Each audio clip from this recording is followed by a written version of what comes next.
G'day there, it's Adam here, CEO of HCASH, and it's Andrew here, COO of HCASH. And we're here talking to Dr. Joseph about his award last night, the lab here at Monash University, and a few of the questions that the community has.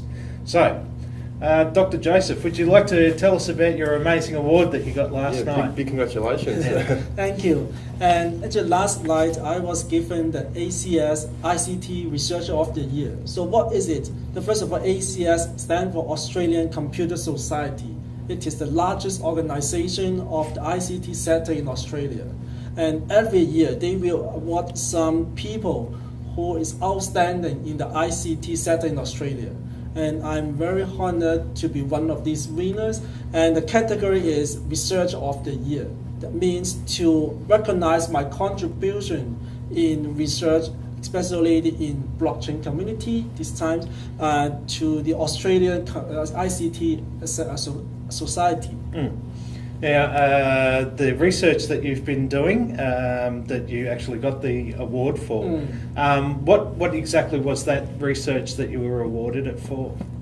That research is mainly to provide some privacy-preserving algorithm in the blockchain. Mm-hmm. Okay, and that also can be implemented onto the HCASH project, correct? Yes, definitely. Excellent, excellent. So, Andrew, would you like to ask a couple of questions here? Well, I guess just for our community and so people understand a little bit more about what's happening here at Monash and the Faculty of Technology, you could let people know a little bit more about the research lab, how many people say work there, and just some more insight as to day-to-day what happens there and what people are doing. Now, first of all, I have a good news to tell. In September, that's 2 months ago, we have a new member joining our lab. Oh, that's fantastic. He's a lecturer joining us from Luxembourg, and he's an expert in the blockchain, especially on the consensus part. Ah, yes. So later on, we can have a stronger team to work on every expert in the blockchain, ranging from, say, the privacy-preserving part, security, and also to the consensus. It's great to hear that you're always expanding the team and always getting the best people from around the world to help contribute to the researchers. Yeah. That's fantastic. Is there anything else that's upcoming and exciting that is going to be coming up and also plans for next year? Yeah, sure. Since the publication of our paper in ACISB in Wollongong in the middle of this year, we continue to improve this algorithm. And very recently, we have just submitted a technical paper to some conference, and that is actually an improvement to our Wollongong paper. And the improvement allows the people to now to spend multiple wallets together. In the past, in the first version, we expect the people to have one wallet and spend one wallet at a time. It's okay, but it's not very practical. So that's why in this version, we improve that so every user, they can now spend multiple wallets together. For example, the first wallet I have $1, the second wallet I have $3. Now I can spend these two wallets together. I don't need to spend 2 times. You know, if I spend one, I can just need to pay one transaction fee, which is cheaper than spending multiple times. So it actually gives us a more efficient and more cheaper way to spend our cryptocurrency. That's fantastic to hear, and it's really exciting to know that research that you've recently published, there's already been some improvements, and there's always ongoing development in what's happening. So that's really exciting. Yeah. Is there anything else you wanted to? Can you tell us a little bit more about the team at the Monash Blockchain Lab? We have currently 6 academics in our team, and as I just mentioned, we range from doing these cryptographic things, the very fundamental research on blockchain, and also to the application side. And you know, the blockchain is not just limited to the fintech. Exactly. It can be applied to other different sectors, for example, the energy sector, the medical healthcare sectors. And we are currently discussing with other people in this faculty to have some larger joint project on the energy sector as well as the medical healthcare sector. Can you explain a little bit more about blockchain and how it can be used in real life situations, say like with the energy? Yeah, the energy is very interesting, and in the past we just turn on the electricity and that's it. But now, of course, we are migrating into the cyber world, such as the smart grid system. And in the smart grid system, it's not just one way, but maybe two way. For example, if I've installed the solar panel in the roof of my house and I can sell the electricity to the company, I can earn something. But this interaction actually generates more data, and also we should organize it in a decentralized manner and also in a privacy preserving manner. Because now every user at our home, you can generate the energy, you can generate the data, and of course I don't want my this kind of private information, for example, how many electricities I have generated, to be known by everyone. I want to keep it secret. At the same time, I want to earn some money. So how can we preserve this kind of data in a privacy preserving way, and also to be authenticated and secure? And blockchain is a perfect tool to help us to manage this data. So this is just an example, and you can think of so many examples, similar examples. Absolutely. I think that the way that it could be used is really endless when you start talking about financial institutions, government, energy, healthcare. There's so many different applications to it. And I think that that's something that the public needs to understand, that it's not just about cryptocurrency, that blockchain has many different applications that it can be used for. Because this is places where it starts at the university, and then it's a matter of getting it right and secure, and then how do we then apply that to the real world. So it's one thing that it's important that people understand what can actually happen. Exciting times, absolutely. With the difference between some of the quantum resistance that's out there at the moment, I've heard of Rainbow that's being sort of implemented on one of the other chains. And I was looking at your PPT in regards to the research that you've done, and it seemed to me that the Rainbow system was secure, but it took a long time to be able to do anything on it. So transaction time, all that sort of stuff really blew out with the Rainbow system. Would that be correct?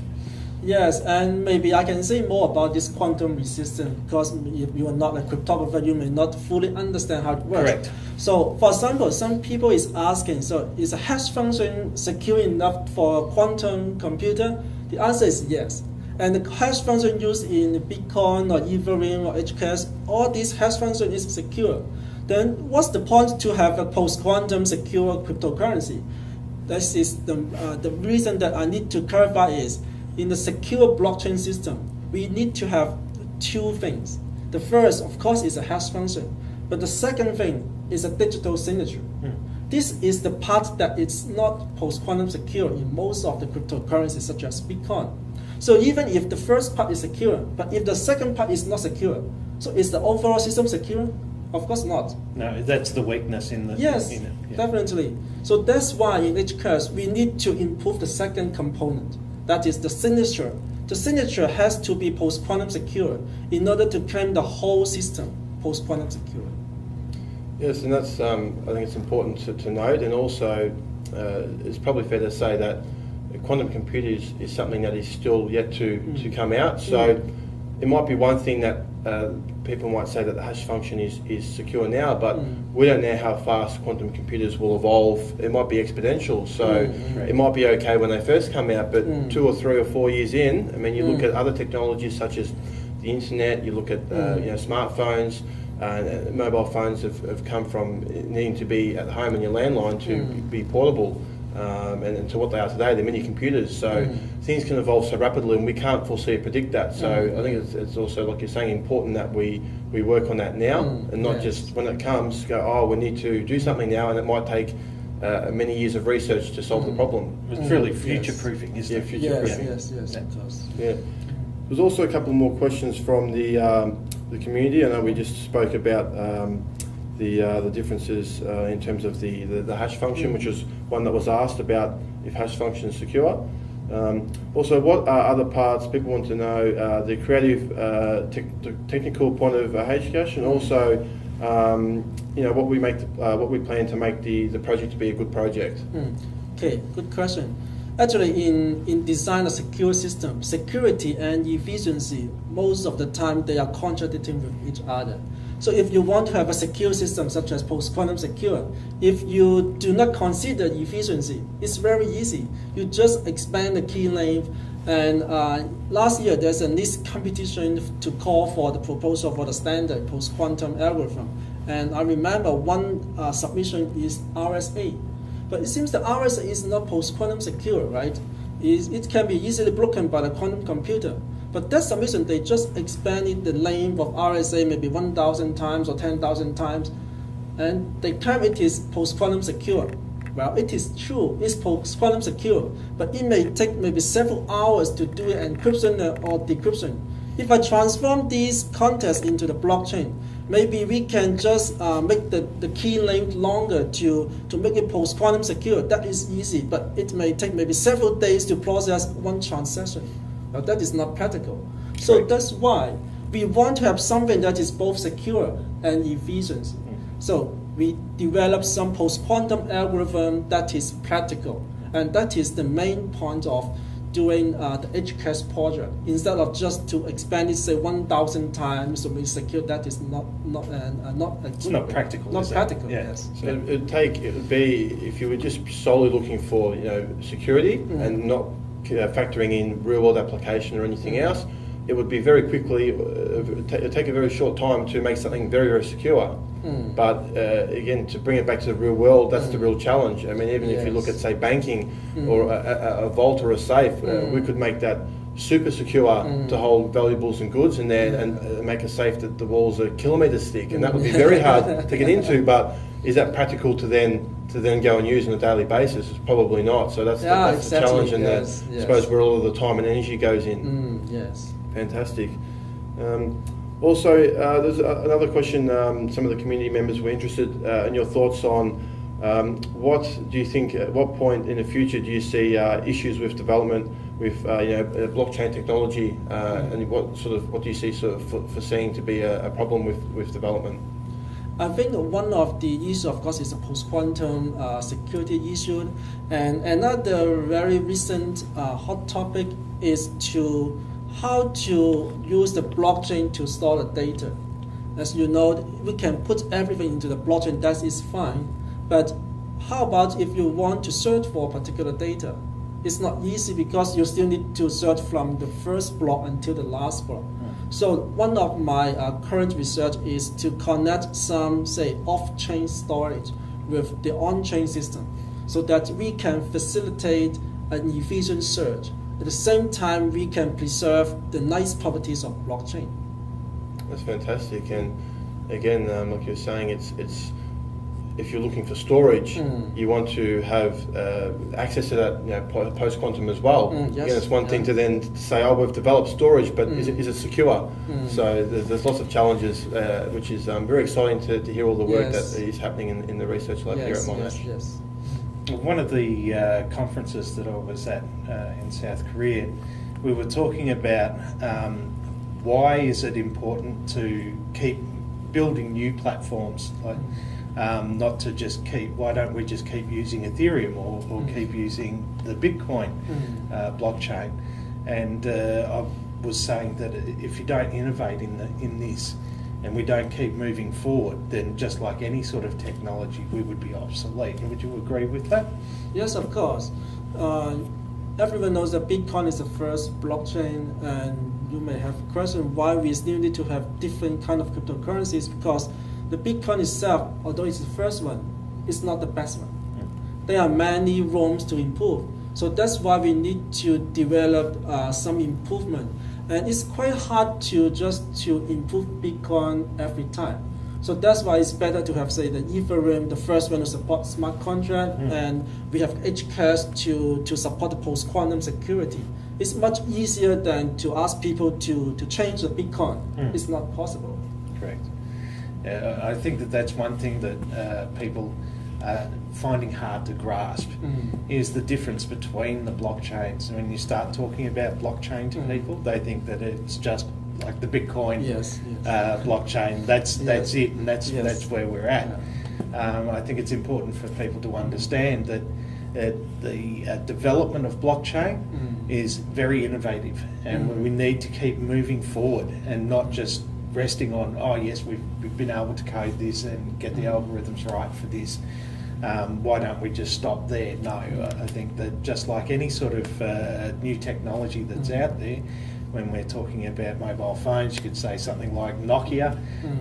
Yeah, they were the leaders in the field at their time. Yeah. They didn't keep up with the technology. Along came Apple, and then so goodbye.